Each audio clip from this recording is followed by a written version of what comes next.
بسم اللہ الرحمن الرحیم الصلاۃ والسلام علی رسولہ الکریم۔ سب مسلمان بھائیوں کو السلام علیکم ورحمۃ اللہ وبرکاتہ۔ ملک پاکستان کے اندر پتہ نہیں کس قسم کے لوگ ہیں جو مسلط ہیں۔ ہم اگر کوئی بات کرتے ہیں تو پھر لوگ کہتے ہیں جی یہ بڑے جنونی آدمی ہیں، یہ مذہب کے بارے میں ایسا کرتے ہیں، ہم ایسا کرتے ہیں۔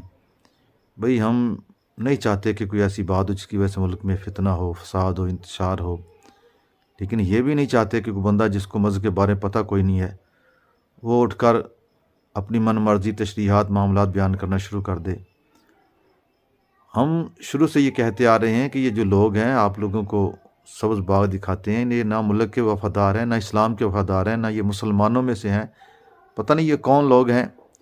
اب دیکھیں کتنا بڑی ذمہ داری ہے ان کے اوپر، اور کتنی بڑی گدی پہ بیٹھ کے اسد عمر نے جو یہ بکبہ کی ہے، اور قادیانیوں کو جو یہ کہہ رہا ہے کہ ٹکٹ دیں گے ان کو، یہ کریں گے وہ کریں گے۔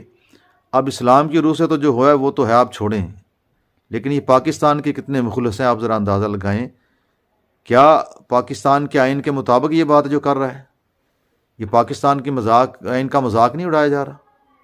یہ پاکستان کے آئین کی دھجیاں نہیں اڑائی جا رہی؟ جو اس ملک کے آئین کے رکھوالے بن کر جاتے ہیں وہی ملک کے آئین کا جو ہے وہ اس طرح ستیہ ناش کرتے ہیں۔ یہ اوپر ذرا ویڈیو میں دیکھیں اور بتائیں، یہ ویڈیو کے اندر دیکھیں، اور ویڈیو آپ چل رہی ہے وائرل ہو رہی ہے، دیکھیں اس کے اندر کیا کہا ہے اس نے، کیا یہ ایسا ہی ہے؟ یہ ٹھیک ہے بات جو کہہ رہا ہے؟ میں سوال کرتا ہوں ہر اس بندے سے جو پاکستانی ہے، ہم پی ٹی آئی والے اور نون لیگ والے، پیپل پارٹی والے اور لبیک والے بعد میں ہیں، ٹھیک، ہم سب سے پہلے مسلمان ہیں، نبی پاک صلی اللہ علیہ وسلم کا کلمہ پڑھنے والے ہیں، پھر اس کے بعد اپنی اپنی پارٹیوں کا معاملہ بعد میں ہم دیکھیں گے۔ الحمدللہ لبیک والے تو ویسے بھی جو معاملہ لے کر نکلتے ہیں وہ الحمدللہ اسلام اور ایمان کا ہی ہوتا ہے، لیکن چلو پھر بھی اگر آپ پارٹی کی جگہ پہ رکھیں تو ایک سائڈ پہ رکھیں۔ یہ لوگ تو پاکستان کے ساتھ وفاداری نہیں کر رہے، پاکستان کے آئین کا مذاق اڑا رہے ہیں، دیکھیں ذرا۔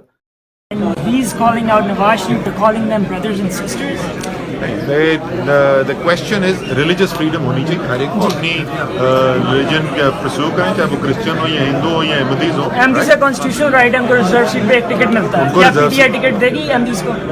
اگر ریزرو سیٹ کے اوپر جو ٹکٹ ہے، وہی میں بول رہا ہوں کہ پی ٹی آئی کہتی ہے کہ سب کو اپنی کانسٹیٹیوشنل رائٹ ملنی چاہیے۔ Ahmadis are Pakistanis, they are considered by the constitution to be minority Pakistanis. جو minority جو بالکل جو minority ڈپینڈ کرتا ہے if the best candidate is available، but اگر minority سیٹ کے اوپر اچھا کینڈیڈیٹ ایک احمدی ہے تو اس کو as a minority candidate ticket دینے میں کوئی حرج۔ اور کیا شاہ فرمان صاحب کے جو کامنٹس ہیں کہ بہن بھائی نہیں کہنا چاہیے احمدیوں کو، would you condemn that? I don't think it's a political issue. I think اس کا اسٹیٹمنٹ ہے کہ آپ کسی کو کرسچن کو یا ہندو کو یا احمدی کو بھائی کہتے ہیں یا نہیں کہتے۔ علی محمد خان صاحب نے اسی طرح یہ کامنٹس کیے تھے، عمران خان صاحب نے بھی، علی محمد خان صاحب بھی اپنے نبوت کے معاملے کے اوپر کہا تھا کہ ہم احمدیوں کو یہ نہیں آنے دیں، امپورٹنٹ سیٹس کے اوپر نہیں آنے دیں گے، اس طرح یہ کامنٹس نے دیے۔ نہیں دیکھو، جو ہمارے پوزیشن ہے وہ بالکل کلیئر ہے۔ جو constitution we agree with the constitutional position right now, تو جو آئینی حقوق ہیں ایز اے مائنورٹی بالکل جس طرح باقی کے کامنٹس سے جو پارلیمنٹ کے اوپر would you condemn those؟ Captain Safdar نے جو تقریریں کی ہیں، مطلب انہوں نے پوری کوشش کی ہے کہ پاکستان کے اندر جو ہے افراتفری پیدا کی جائے، اور آپ نے نوٹ کیا ہوگا کہ even though Tehreek Insaf opposition میں تھی، تحریک انصاف نے اپنی جو پوزیشن ہے ان پرنسپل وہ بالکل کلیئرلی بتائی، لیکن اس ایشو پہ سیاست ہمارے خیال میں ریلیجن کے اوپر سیاست نہیں۔ سنا آپ نے کیا کر رہا ہے؟ غور سے سنیں ذرا اور فیصلہ کریں۔ یہ فیصلہ آپ لوگوں کے ہاتھ میں ہے کہ آپ بتائیں یہ بندہ جو کہہ رہا ہے کیا یہ آئین پاکستان کے بالکل خلاف بات نہیں کہہ رہا؟ تو جو پاکستان کے دشمن ہیں، پاکستان کے آئین کے دشمن ہیں، وہ پاکستان میں فتنہ اور فساد چلتے ہیں، مخصوص قوتوں کے اعلیٰ کار ہیں جو یہودی لابی ہے، قادیانی ہیں، یہ ان کے اشاروں پر معاملات کر رہے ہیں۔ تو اس لیے ہم کہتے ہیں خدا را ذرا پارٹیوں سے باہر نکل کر حقیقت کو دیکھیں، اور حقیقت کو دیکھ کر ان لوگوں کے ساتھ چلیں جو ملک کے بھی وفادار ہیں، جو اسلام کے وفادار ہیں، جو مسلمان بھی ہیں، سرکار کے غلام بھی ہیں۔